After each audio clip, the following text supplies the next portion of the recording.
بسم اللہ الرحمن الرحیم نحمدہ و نصلی علی رسولہ الکریم۔ پوری دنیا کے میرے مسلمان بھائیوں، ماؤں بہنوں، بیٹیوں، سننے والے حضرات، السلام علیکم ورحمۃ اللہ وبرکاتہ۔ دیکھیں، کوئی بھی کام جب آپ اخلاص کے ساتھ کریں گے نا تو اللہ پاک اس کا نتیجہ ضرور آپ کو دیتے ہیں۔ اخلاص پر میں نے ایک اور پہلے واقعہ آپ حضرات کی خدمت میں عرض کیا تھا۔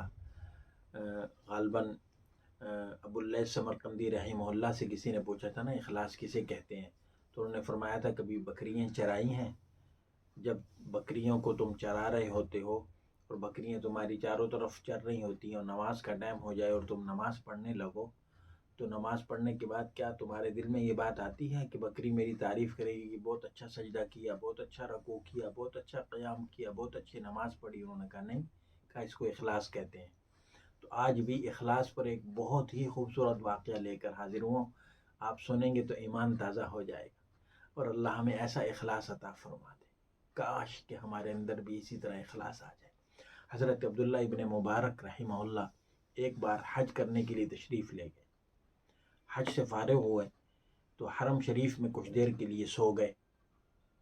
آپ نے خواب میں دیکھا کہ دو فرشتے آسمان سے نازل ہوئے اور ایک نے دوسرے سے پوچھا کہ اس سال کس قدر لوگ حج کو آئے ہیں؟ دوسرے نے جواب دیا 6 لاکھ لوگ حج کرنے کے لیے آئے۔ اس نے کہا کس قدر لوگوں کا حج قبول ہوا ہے؟ اس نے کہا کسی کا بھی قبول نہیں ہوا۔ اللہ اکبر، لا الہ الا اللہ۔ آپ فرماتے ہیں جب میں نے یہ سنا تو میرے دل میں ایک اضطراب پیدا ہو گیا اور میں نے کہا اس قدر لوگ جو اطراف و اکناف سے اس قدر تکلیف اٹھا کر صحراؤں اور بیابانوں کو طے کر کے آئے ہیں، ان کی تمام تکالیف رائے گاں چلی گئیں، کسی کا بھی حج قبول نہیں ہوا۔ پھر اس فرشتے نے کہا دمشق میں ایک موچی ہے، اس کا نام علی بن الموفق ہے، وہ حج کو نہیں آیا ہے لیکن اللہ نے اس کو حج کا ثواب عطا فرمایا ہے اور اس کی وجہ سے اللہ نے تمام لوگوں کو بخش دیا۔ ابن مبارک، حضرت عبداللہ ابن مبارک رحمہ اللہ فرماتے ہیں میرے دل میں یہ خواہش پیدا ہوئی کہ اس شخص سے ملاقات ضروری ہے، علی بن الموفق سے ملاقات ضروری ہے، جا کے دیکھوں تو صحیح۔ چنانچہ میں دمشق پہنچا، اس کا گھر تلاش کیا، مکان کے دروازے پر آواز دی، اندر سے ایک شخص نکلا، باہر آیا۔ میں نے اس سے نام پوچھا تو اس نے کہا میرا نام علی بن الموفق۔ میں نے کہا مجھے آپ سے ضروری باتیں کرنی ہیں۔ اس نے کہا جی کہیے۔ میں نے کہا کیا کام کرتے ہو؟ کہنے لگا میں موچی کا کام کرتا ہوں۔ پھر میں نے اس کو سارا واقعہ سنا دیا کہ میں اس طرح حج پہ گیا اور اس کے بعد جو ہے حج سے فارغ ہوئے، حرم شریف میں کچھ دیر کے لیے سو گیا تو میں نے خواب میں اس طرح دو فرشتے آسمان سے نازل ہوتے ہوئے دیکھے اور ایک نے دوسرے سے پوچھا اس قدر لوگ حج پر آئے ہیں، دوسرے نے جواب دیا 6 لاکھ لوگ آئے ہیں۔ اس نے کہا کس قدر لوگوں کا حج قبول ہو؟ کہا ایک کا بھی حج قبول نہیں ہوا۔ پھر اس کے بعد انہوں نے کہا کہ دمشق میں ایک موچی ہے، اس کا نام علی بن الموفق ہے، وہ حج کو نہیں آیا، اللہ نے اس کو حج کا ثواب عطا فرمایا ہے اور اس کی وجہ سے اللہ نے تمام لوگوں کو بخش دیا۔ سارا واقعہ اس کو سنا کر اس نے پوچھا تمہارا نام کیا ہے؟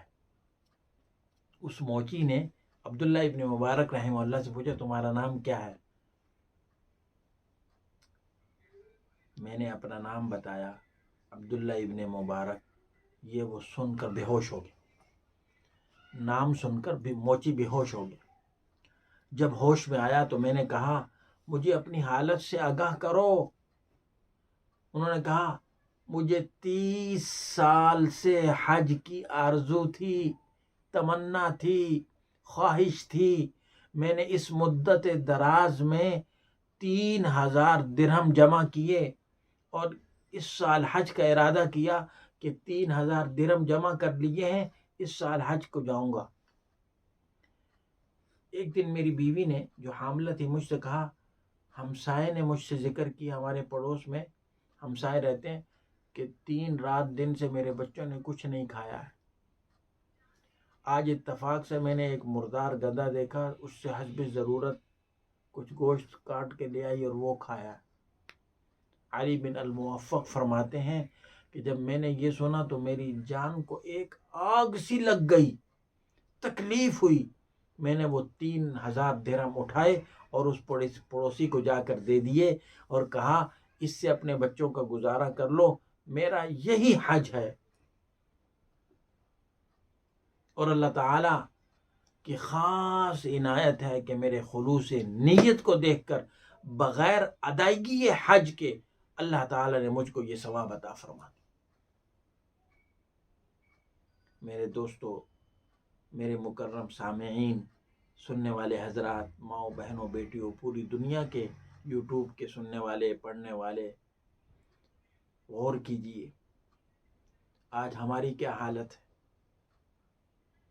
ہمارے اڑوس پڑوس میں، محلوں میں، شہروں میں، علاقوں میں کیسے کیسے غریب ہیں۔ کبھی ہم نے خیال کیا، کبھی ہم نے سوچا ہے؟ ہم تو اپنی عیاشیوں سے نہیں نکل پا رہے، اور ایسے ظالم لوگ ہیں۔ اب جو پچھلے دنوں میں جو سیلاب آیا ہے، لوگ جو ہے ان سیلاب والے علاقوں میں امدادیں لے کر گئے، ان کے ساتھ جو لوگوں نے حشر کیا ہے، وڈیروں نے، سرداروں نے، کس چیز کی ہم اللہ سے توقع رکھیں؟ ہم پر رحمتیں نازل ہوں گی؟ جب ہم یہ بات سوچتے ہیں دل خون کے آنسو ہوتے، تکلیف ہوتی ہے۔ بھائی اخلاص پیدا کرو، اور اس طرح کے حالات اور واقعات اللہ تعالیٰ جو سامنے لاتے ہیں، ہمیں جو کتابوں میں ہم پڑھتے ہیں اور آ کر ہمیں لوگ سناتے ہیں، اللہ تعالیٰ اس طرح کے واقعات ہمیں دکھاتے ہیں، یہ اسی لیے کہ ہم سبق حاصل کر لیں، ہم بدل جائیں، ہم جو ہے کچھ کر لیں، اپنے لیے بھی تو کچھ کر لیں۔ کل کو ہم نے بھی تو اللہ کے سامنے کھڑے ہونا۔ اللہ ہمیں ایسا اخلاص نصیب فرما دے، ایسا درد نصیب فرما دے، ایسی کڑن نصیب کر دے۔ اللہ تعالی ہمارے اندر بھی یہ جذبہ پیدا کر دے کہ ہم کسی کے کام آ جائیں۔ السلام علیکم ورحمۃ اللہ وبرکاتہ۔